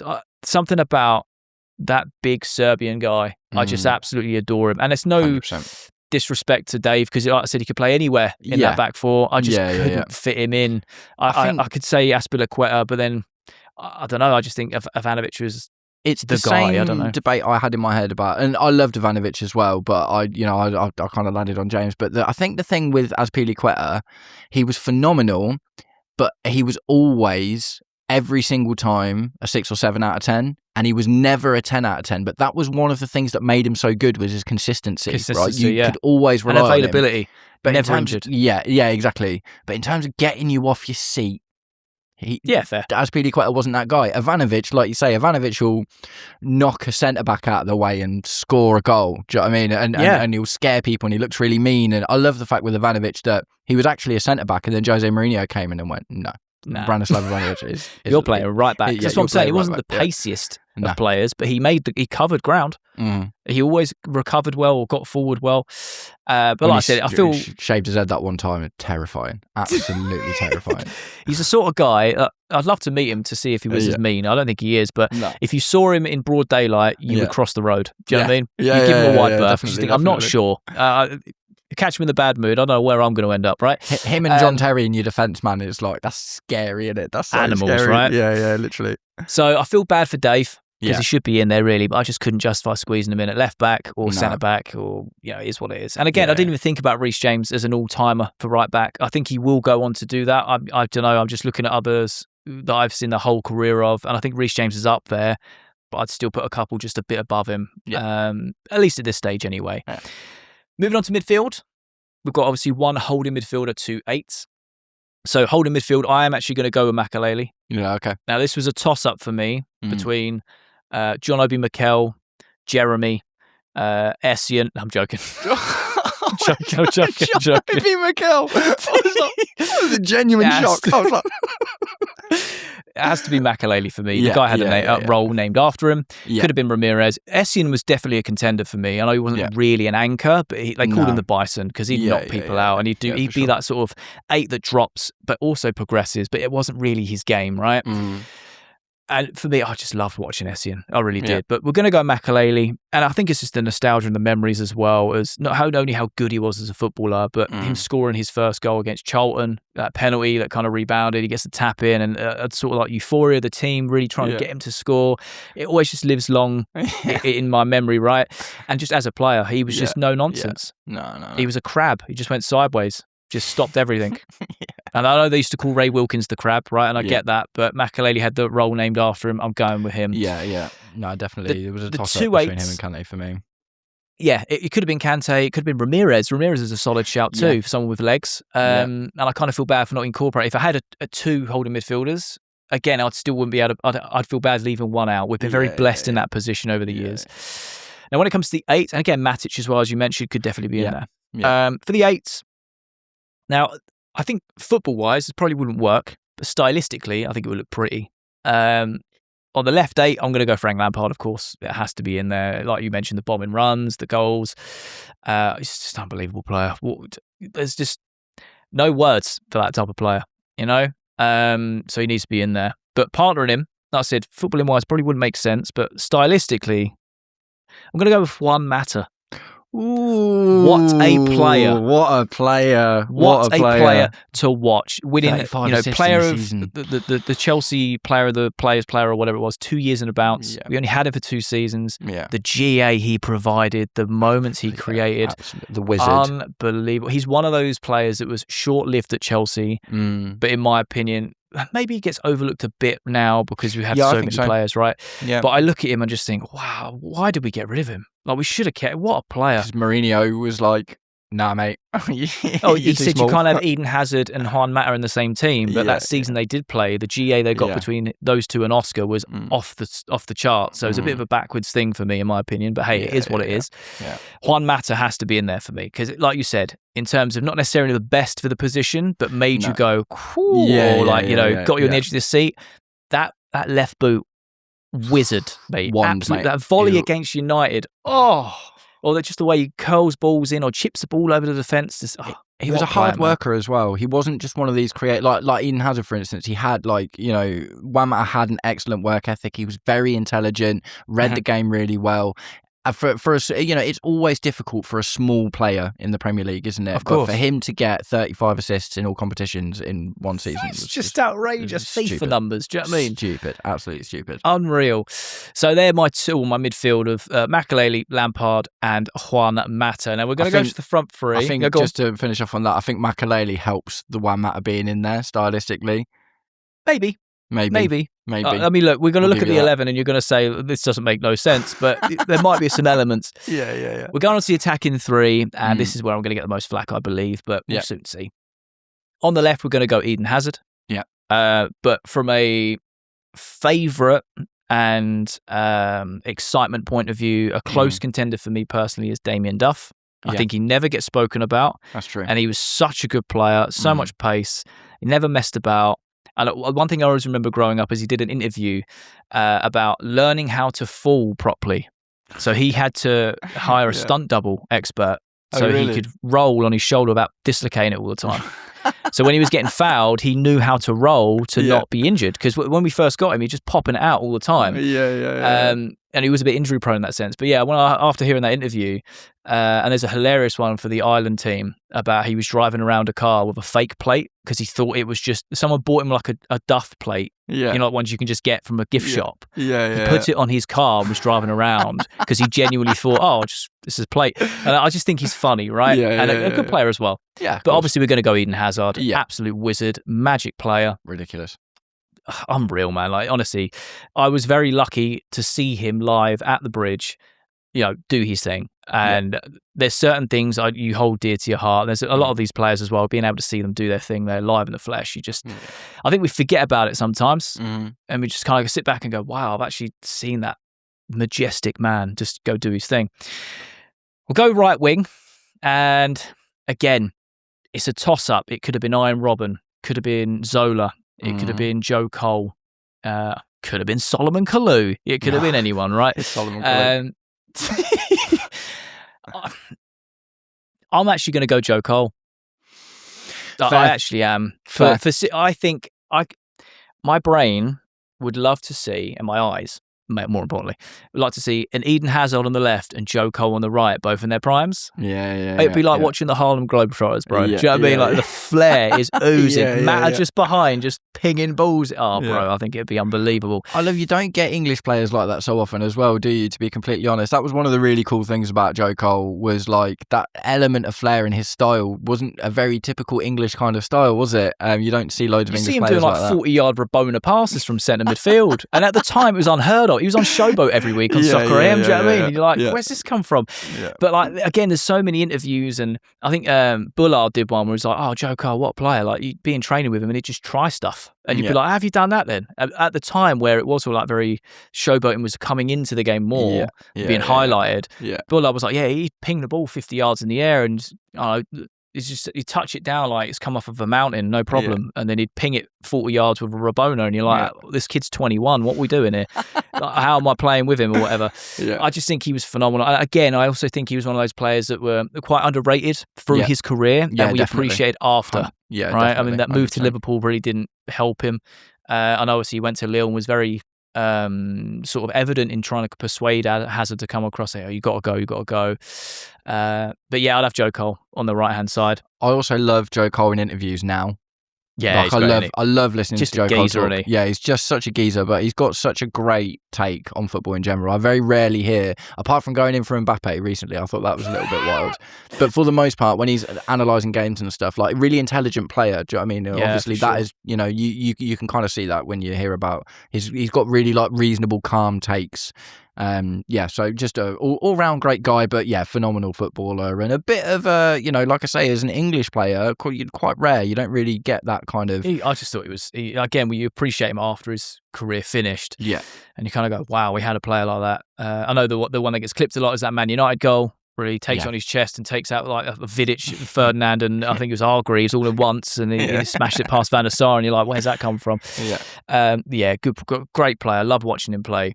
And then as the number 9, this is where it's going to trigger a lot of people, and I get it, but I don't really care because it's my favourite. My favourite all-time player and who I would have in a heartbeat, and I don't care if it's a detriment to the rest of the team. Yeah. Okay. I'm going Idaker Johnson. Okay. Because for me, what a player. Like, he was just ice cold with his finishes. Little dinks over the keeper. His link-up play was great. He worked very well with Jimmy Floyd. I'm not saying he got bags and bags and bags of goals, but he was just... When he scored in that 1-0 opening game against United, my dad turned around and said, we're winning the league this year. Because that's the sort of stuff that just didn't happen. And he was like, we're winning the league, mate. And I'm like, that's day 1 in August. Like, what are we doing? But it was the way that he played. He goes to Barcelona after his spell with us, goes and wins a treble, plays with the likes of Henry, Messi, and they talk about like how good he was as well, technically. He didn't make sense in that era of football with his stature, but his agility and how he could move. Obviously, he's not Drogba, and I get it. People will say, oh, you can't have Drogba, it's ridiculous. I get it. But with one up front, I'm just sticking him in there as a favourite. He's my all-time favourite, and I always like to tease my dad with this. I'd like to tease my dad with this. But I've managed to witness his only ever hat-trick in a Chelsea shirt live in the flesh when I watched Chelsea Blackburn, and that will forever be imprinted in my brain. And for that reason, he just seems like a lovely bloke. Lovely bloke as well. No, it's a good shout, man, and like you say, I think it's good to remember like some of the older era footballers. It's so easy to get lost with recency bias, and I think a lot of my 11 is I've got Reece James in there and Cole Palmer. You got a nice mix though. You got a nice mix. Yeah, but I think Johnson is like a player that doesn't get talked about enough. But obviously a wicked shout, man, like phenomenal. The original Iceman for Chelsea. Yeah. It's weird as well, isn't it? Because cold. He was more of like, football has changed so much now. Do you know what I mean? The game looks different now, and there's a lot like, I feel like attacking players had a lot more freedom back in the day, and that's why you got more players kind of like him. And now it's very much like athleticism is so important. Do you know what I mean? It's so important, but just... Yeah, I mean, even so, you could have gone Jimmy Floyd. You could have gone, obviously, Drogba. I mean, you could go way back. You say like Kerry Dixon and players like that. Of course, there's a mountain that we could choose from, but in terms of people I just loved watching play, for me as Ida, I just think whenever he went for a goal, I'd bet my house that he'd score it. He was just that cold in front of goal. Yeah. Love that. So that is my 11. I know I'm going to get cooked, and I'm inviting it. You let me know your thoughts and opinions on my 11 down below. I don't even think it would functionally work, but you never. It might do. I think my 11 would beat your 11. If only there was one way to kind of prove it. Do you know what I mean? We'll have to see. Good. We'll have to see. Maybe that could be a segment. We'll see if we can put them together on FIFA. Yeah, just see what happens on like a simulation. Yeah. But yeah, let us know your thoughts with our best 11 or favourites 11 of Chelsea. I'll be very curious to know your thoughts, and also put yours in the comments as well. Right, Jay. So we've talked about the news. We've given our absolutely ridiculous favourite best 11s. Now it's time for, I think you said it before, it's turning into both of our favourite sections of the podcast. It's time to talk about hot takes. Yes! So I've been looking forward to this all week, man. Yeah, I love this. I think it's such a good idea. Like, I just love it, man. I love it. I love the fact that it's like I've got my own one already, but me and you aren't going to be doing our hot takes this week, because what has been absolutely phenomenal is the amount of community feedback we've been getting already, and you guys in the comments have been firing your hot takes to us. So we've picked a couple of them to talk about today, and we've also got 2 other hot takes from 2 other Chelsea YouTube creators. So I was really nervous about hot takes last time, and you and me both, man. The reception's been a bit, no, I wouldn't say weird. It's been great for people who got the concept, and it's a relatively new idea. I get some people might be like, "What is this? You're the news guy." I get it. Some people just didn't seem to click for them. That's fine. But for the people that got it, the regular community and people that just kind of clicked on for the first time, they gave us their thoughts and opinions. Let's just put that real. And they also put their hot takes. So I like it. It just creates conversation, you know? It's about being controversial for fun. Let's be controversial for fun. So we're going to start with a hot take from a YouTube creator called Blues and Stripes. His name's Mason. He's from all the way over in America, one of our transatlantic cousins. And he sent me his hot take, and I'm going to play it to you right now. My hot take is, if Jackson does stay, and Palmer and João Pedro do as well, I think between the 3 of them, we will have 3 players that all end the season with at least 20 goals and assists each, with Xabi Alonso getting the best out of them. So that is Mason from Blues and Stripes, and I love the positivity. I absolutely love the positivity. Mason thinks that Nicholas Jackson, João Pedro, and Cole Palmer, between the 3 of them, are going to get 60 GA next season. And they're all going to get 10 GA each, which when you break it down is 10 goals and 10 assists each, or, however you split it up, it's hot. Firstly, appreciate the hot take. So thank you, Mason. It's definitely given us some food for thought.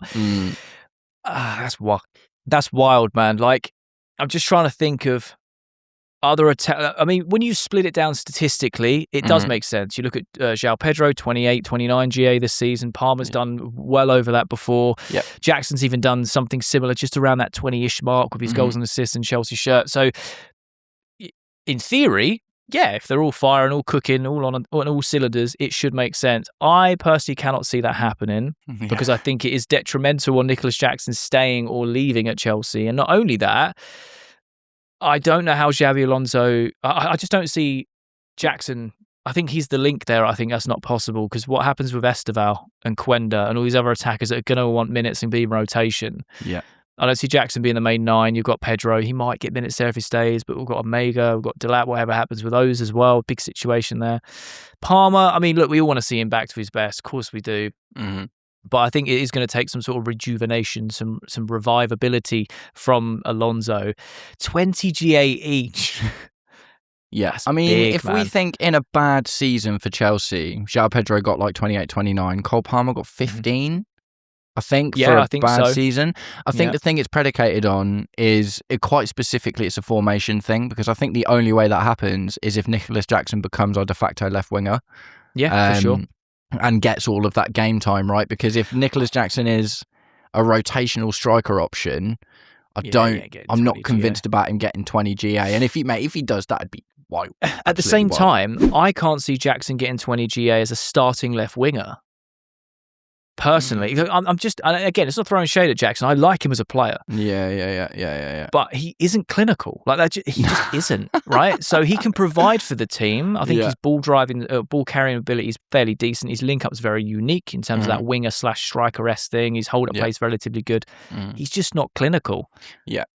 And I think that's what lets you down. And unless you expect him to get 18 assists and 2 goals. I mean, you could say in Chelsea, he scored 14 one season, 16 other, whatever it is. Yeah. I get that. I really, really do. He had no competition. Yeah. And it was him or no one. Yeah. And that wouldn't be the case this time. No. We would hope that he's gone on to improve. I watched the Senegal game recently, and I was like, oh, this is Nicholas Jackson. It's the same player we had. And of course, he's an upgrade on the likes of Delap's last season, etc. But in terms of clinical enough. In terms of Mason's hot take, though, at the end of it, he said, like, it's about the Xabi Alonso effect, isn't it? Of course, yeah. So if we were to put Nicholas Jackson back in the team now and we still had Enzo Maresca, for instance, like, no chance. Absolutely no chance. But I think that's predicated on the idea that Xabi Alonso comes in and does what he does best, which is develop players, right? Of course. Now, honestly, if he'd have said 15 each, more believable. Yeah, I think that would have been reasonable. 15 GA across the board for all 3 of them. I think that feels, but it's just that extra 5. I agree with you. From each of them as well. Yeah. Not just one. Look, 60 GA between them, and João Pedro gets 28, Palmer gets 32, and Jackson gets the rest, and maybe. But those two have had incredible seasons. Do you know what I mean? Like, if Jackson gets 15 GA. Yeah, that's good season for me. Do you know what I mean? If he gets 15 GA as left winger / rotational number 9 or something like that, like, I'll be buzzing. I'll be like, yeah, wicked glad we kept him. I love the confidence of it, and I love the idea of it. I do think it's a bit of a stretch too far to consider that we finished 10th last season. We've seen wilder things happen at Chelsea, but no, Mason, thanks so much, man. Like, I love it. Like, honestly, the thing I love about it is the positivity. Like, it's obviously been really difficult being a Chelsea fan for the last 6 months in particular. Do you know what I mean? It's been really, really, really tough. And I love the fact that the appointment of Xabi Alonso has dissipated a lot of that negative energy already. Not for everyone. There's, there's conversations to have about the ownership and the sporting structure. Like, we all know that. But what it's been really difficult to do is hope and dream and believe again. And Xabi Alonso's kind of given us the ability to do that. So for me, Mason's hot take.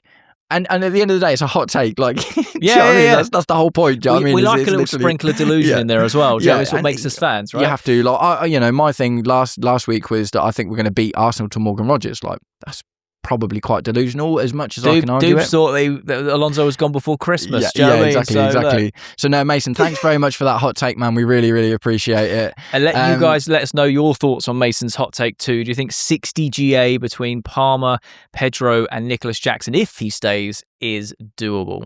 Yeah. So next, we're going to go to your community, and we've got a hot take. I hope I'm saying this right. It looks a little bit French, actually. Bradley UTC. Oh, Bradley up the Chelsea. I like Brad. Appreciate you, man. Okay, Bradley up the Chelsea. That makes more sense. Okay, cool. So we've got a community post a comment from Bradley up the Chelsea, who says, my hot take would be if Chelsea had a decent UCL run in the 23-24 season and Cole Palmer carried his form there, he would have won the Ballon d'Or easily. He was in the list.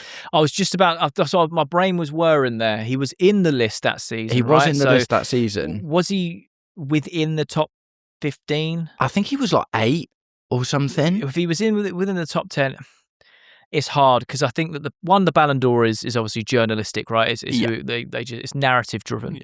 I think Palmer had an insane season. I think Chelsea fans really championed that, and even rival fans were like, "Yo, this kid's on smoke." Do you know what I mean? Yeah. Like, he's really cooking. If you add a good UCL, I think for Palmer to win the Ballon d'Or, we would have had to have won the UCL. Well, he would have had to have been detrimental in it. Every time someone wins the Ballon d'Or, I think for the most part, they've won more than one trophy as well, haven't they? This is what I was going to say. So we'd have to win the UCL. Yeah. We'd have had to have been detrimental in those as well. And we were 6th in the Premier League that season. And we would have had to probably win the league or the FA Cup or something else. We would have had to done like some sort of double, I think. Yeah.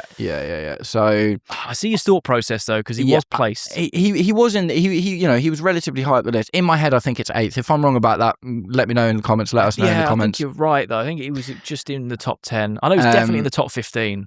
It was a phenomenal season though, and that's the reason that I put him in. That season was the reason I put him in my favourite 11 earlier. That version of Cole Palmer is one of the most fun footballers to watch on the planet for me.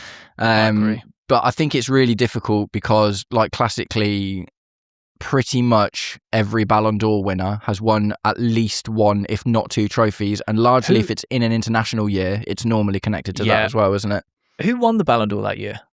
Was that Rodri's year? I was going to say, I think that was when Rodri won it. Because if that was Rodri's year, I mean, there is also an argument. Some people don't agree with Rodri winning it. I think he was one of the best players in the world. Yeah. City, did City do the treble that year? Or was that the year before? I think after? That was the treble year, wasn't it? I mean...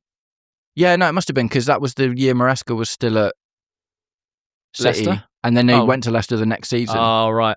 Well, if that's the season that City won the treble, then I don't think he could. Because again, even though we're talking about individual player of best in the world, it's all narrative-driven, journalistic-based. So they take into account Euros, World Cup, Copa America, league titles. If it's the City treble season, I don't think that would have been the case. Yeah, but it would have been nice. I love it, but I think it's just like analysing how the Ballon d'Or is chosen. And like you say, Jay, it's not even necessarily just about who had the best season. There's a couple of, like, Robert Lewandowski robbed, essentially, for not ever... winning it when, there were so many seasons that he should have won it. Haaland as well. Erling Haaland, one of the seasons he got ridiculous. I think it was the treble winning season. He didn't get and was it not? And it was one of the issues, isn't it? Because the Messi-Ronaldo dichotomy being what it was and having such a stranglehold on the industry, a lot of players missed out that should have won it, to be honest. I remember when Luka Modric won it that one year and everyone was like, this is crazy because a different footballer has won it. It's just won it in the last 10 years. Yeah. It's, it is a bit of not duopoly, I suppose. Not so much anymore. I think it was the last time Messi won it. The argument was for Robert Lewandowski. At Munich, because he'd had just like a crazy season, absolutely crazy season. But yeah, Ballon d'Or's a really difficult one. Who do you think is going to win it this year before we move on? Oh, do you know what? I think you have to put Harry Kane up there in terms of the season he's had, Do you reckon? The goals, the output, the trophies that are now with it, he's got to be up there. I think it'll be a PSG player. I mean, who would you pick? Would you say it's Dembele again? Would you say it's João Neves or Vitinha? I would say probably Dembele or Vitinha, because Vitinha's been really important in both of those Champions League wins now, isn't he? And also he's playing pretty well for Portugal in the World Cup at the moment. I think whoever wins the World Cup, a player from that squad will probably go on and win it. Yeah, do you know what I mean? And I don't know. It's a weird way that they work out who the best player in the world is. Because like I said, you look at returns and you look at Harry Kane's last season and you go, he needs to be in the conversation, right? Mm-hmm. And I think he was favourite before the World Cup. Yeah. And I think you had Mbappe up there and someone else. Has Mbappe won it yet? He hasn't, has he? No, don't think so. Oh, that's crazy. Which is surprising. Because he won the World Cup, obviously, so it seems like a strange one. All right, no, but thank you very much, Bradley up the Chelsea. That is a great hot take. And it's nice to talk about other footballers and stuff for a while as well, isn't it? Like we do stay very Chelsea centric, but ultimately, I think Cole Palmer could still do it one day, and he that was his dream for a while, wasn't it? And he needs to get back to that. Hopefully, Xabi Alonso unlocks that in him. So next up, we've got another hot take from another creator. It's our friend Kai from Behind the Dugout. It's a little bit of a longer one. Oh, okay. But that's because he's got some detail. So this is Kai from Behind the Dugouts' hot take. Right. My hot take for Chelsea next season is I think Esteval will not only outscore, out-assist, and outshine Cole Palmer next season, but he will take his place as our star man. I think last season gave Esteval a good grip on the speed and the physicality of the league. And yes, it's sad that he picked up this injury and we didn't get to see him in a World Cup. But for his recovery, before his not overplaying, I think he'll come back next season fresh. And let's be honest, he got bit parts last season. So I still think he will go into the season and teams will still not know how to deal with him. He'll still have that surprise factor about him. And that will cause teams a hell of a lot of problems. And it will make our attack beautiful to watch. So... Kai thinks that Esteval is going to not only be our main man next season, but he also thinks he's going to essentially knock Cole Palmer down in the pecking order. Well, first off, thank you, Kai. I really appreciate it, man. I hope you will keep him well. I don't know. I think that long term could potentially happen. Mm-hmm. I think next season is, probably a season too short. And the only reason I say that is we saw a stark difference in Esteval in terms of how he was utilised under Maresca and Rafinha. Mm-hmm. Maresca, we were very frustrated with him because we were like, play him. You see the game against Barcelona, let him off the leash, tears it up. But Maresca kept saying, like, he can play Champions League football and European football. Of course he can. It's a lot easier to adapt to than the English Premier League because of the intensity, the physicality, and he's young, he's adapting. And then Rafinha used him a lot and he got injured. So it was kind of like, okay, maybe he was he overused for Rafinha? Was he not quite ready for that? I don't necessarily think it was just Chelsea that overused him. So Esteval Willian played for Palmeiras, and before he came to us, full season with them, then played the Club World Cup, then came to Chelsea. Brazilian teams, for some reason, play a ridiculous amount of games a season. Flamengo played 78 games in that calendar year, right? At 2025, Flamengo played 70 games. That was the most any team in the world played. Any professional football team in the entire world. Palmeiras, I think, was second or third in that list, and we were like 8th at 63 or something. Do you know what I mean? So, as a 17-year-old that he was at the time, that had only just turned 18 towards the end of that season, he'd played top-level football for a really, really, really long time. So I think that was part of it. I do think the rigours of the Premier League had something to do with it, but I don't think it was just necessarily a tactical thing to do with Maresca versus Liam Rafinha. I think, you know, it was always going to take him a year to bed in, and it might have been one of those things where his injuries might not have been as serious as the time that he was out would indicate, but we've seen how hot our medical team are on making sure that people rest, and it was always about giving Esteval cursory minutes at the end of the day. So it was sad to not see him. In terms of Kai's hot take, I actually, a little bit, I kind of back it, you know, because I don't think it's going to take very long. Now, Palmer's got a summer off. He's going to get a full pre-season with Xabi Alonso. I think if Palmer doesn't get back to his old self pretty quickly, Esteval has a real opportunity to jump in front of him. The opportunity's there for sure. I agree with that. I just have a funny feeling that they're both going to play together as inside forwards. Yeah, I think that's possible. I think that largely depends on who we get, because if we get a Morgan Rogers, for instance, do you know what I mean? There's going to be a lot of game time to split. But Esteval Willian has definitely got an opportunity there for sure, 100%. But I like Kai's take. I do like Kai's take, actually. And I think it's a weird one because I love Cole Palmer, but I think we're all actually sleeping on Esteval a little bit because we haven't seen much of him for a while. Yeah. Like you say, you know, he was so good against Barcelona and stuff, but throughout the season, it has been dribs and drabs, hasn't it? But he's bigger now. Do you know what I mean? He's a bit more physical. He's spent a year in the UK getting used to the culture. He understands the rigours of the Premier League a little bit more. Again, didn't go to Brazil because of the injury. And also, you know, is going to be there for Xabi Alonso's pre-season. And I would imagine Xabi Alonso is going to be very excited to work with him. So I'm hoping he really kicks on. I think it should be a breakout. I don't know if that's the right phrase for it, but it should be his big season in a Chelsea shirt. At least I think it will be. Yeah. That first year, I think we actually see Quenda mirror Esteval's first season, where it is drips and drabs and adjustment and things like that. And I think that's kind of going to be, obviously, hopefully, minus the injuries, but like that's kind of the system of bedding them in. But yeah, I think the opportunity's there. I also still think that in terms of the marketing and the PR around it, I think Cole Palmer kind of has to be the poster boy. Yeah. Because Enzo's probably on his way out. I agree with that. In terms of like, I don't think Esteval's going to come in and rip Cole Palmer's position off of him straight away, but I do just believe there's an opportunity for him to do that for the you know in this season, and it'll be one of those, like, this is one of the crazy things is, you know, we're all talking so much about what the team's going to look like, and it's all based on history, right? What we've got no idea at the moment. I was thinking about this the other day. Xabi Alonso might come in and love Garnacho. Look, and that's a hot take in itself. Do you know what I mean? And I'm not saying I think that'll happen, but what I am saying is we cannot predict who Xabi Alonso is going to favour because of work ethic, ability, style, how they train. Yeah, that's fair. Ability to receive the manager's instruction and stuff. We've had so many managers for a little while now, and only a few players have been able to remain fairly consistent through that. But with a new manager like Xabi Alonso, and we've got no idea who he's going to take a shine to, maybe Cole Palmer doesn't take as much of a shine to Xabi Alonso, and maybe that is Esteval Willian's in. Maybe it's the other way around, and maybe Esteval doesn't take to Xabi Alonso's style of football at all, or wants more minutes, and problems start to arise there. It's just really, really difficult to predict. Well, I think the other thing that kind of goes in Kai's favour is Chelsea promised Esteval number 10 football. Yeah, that's true. Not winger football. They said over time he's going to be that number 10. So again, the opportunity presents himself.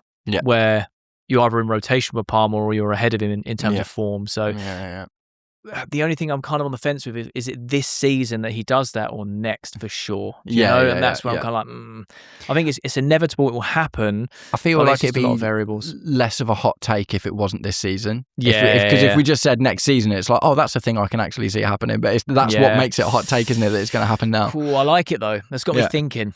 Yeah. That's got me thinking. Going to ruminate about that one for a little while. Yeah, I'm going to stew on that, Yeah. So, Kai, thanks very much, man. Absolutely love it. The hot takes have all been brilliant today. And we've got one more, and it's another one from the comment section.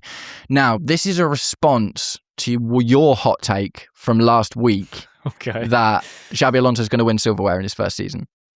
Okay. So, Mr. Nice Guy says that I see your hot take and raise you to insanity. Ooh. Not only silverware, Chelsea will win the Prem. Let's go back to December 1st. Chelsea was in third, only 1 point behind City. We had just beat Barca 3-0 and drew 1-1 with Arsenal despite going down to 10 men in the 38th minute. Love the detail, Mr. Nice Guy. Fantastic.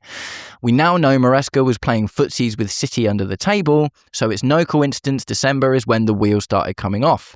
Maresca jumped out of the car a month later on January the 1st and the club promptly drove off a cliff. We have the talent and I believe in Xabi.